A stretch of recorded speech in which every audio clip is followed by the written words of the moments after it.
বিশ্বজুড়ে আবারও আলোচনার কেন্দ্রবিন্দুতে কুখ্যাত অপরাধী জেফ্রি অ্যাপস্টেইন। মার্কিন যুক্তরাষ্ট্রের বিচার বিভাগ প্রকাশ করেছে অ্যাপস্টেইন সংক্রান্ত লাখ লাখ গোপন নথি, যা নতুন করে নাড়িয়ে দিয়েছে বিশ্ব রাজনীতি। এই অ্যাপস্টেইন ফাইলসে এবার উঠে এসেছে ভারতের প্রধানমন্ত্রী নরেন্দ্র মোদীর নাম। প্রকাশিত এসব নথির কয়েকটিতে উল্লেখ রয়েছে 2017 সালে ইসরায়েল সফর ঘিরে প্রধানমন্ত্রী মোদীর নাম। নথিতে দাবি করা হয়েছে তৎকালীন মার্কিন প্রেসিডেন্ট ডোনাল্ড ট্রাম্পকে খুশি করতে মোদী ইসরায়েলে সাংস্কৃতিক আয়োজনে অংশ নিয়েছিলেন। এমনকি নেচে গেয়ে সময় কাটানোর কথাও লেখা রয়েছে তাতে। Beyond the fact of the Prime Minister's official visit to Israel, এই তথ্য সামনে আসতেই ভারত জুড়ে শুরু হয় রাজনৈতিক ঝড়।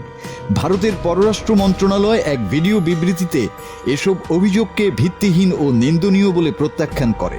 পররাষ্ট্র মন্ত্রণালয়ের মুখপাত্র রণধীর জয়সওয়াল বলেন, জেফ্রি অ্যাপস্টেইনের কথিত ইমেইলে মোদীর নাম থাকার দাবি একজন দণ্ডিত অপরাধীর কল্পনাপ্রসূত গালগল্প ছাড়া আর কিছুই নয়।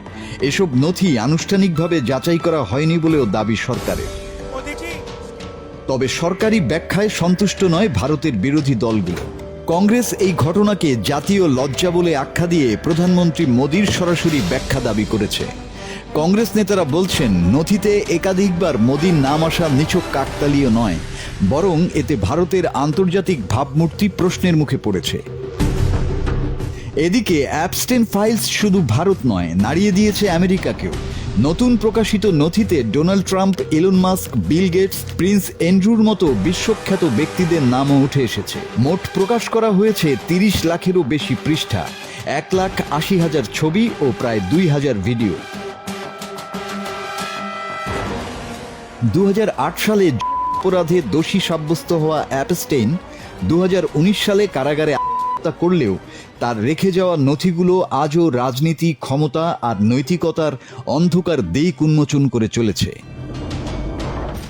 এই ফাইলস কি কেবলই গালগল্প, নাকি ক্ষমতার আড়ালে লুকিয়ে থাকা ভয়ঙ্কর সত্য? মাসুদ হাসান, বাংলা টিভি।